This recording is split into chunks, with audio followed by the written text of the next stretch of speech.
So here's a small guide how to change oil in your 1.4 TDI diesel for 2014.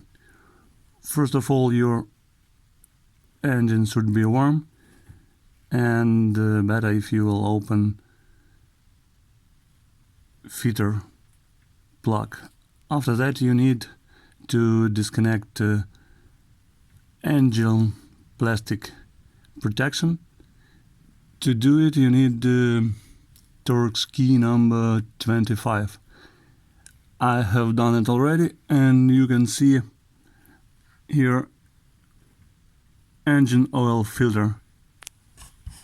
It's this one, and you can see that it's not much place here, and to screw the filter off you need, better if you will have some special key, oil filter key, to do it, because it could be very complicated, especially if engine is cold. And here you can see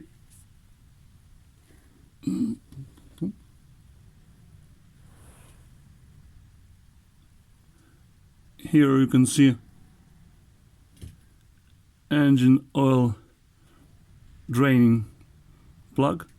To screw it off you need torx key number 45. I think that's all. And you need a 4.1 liter of oil, engine oil.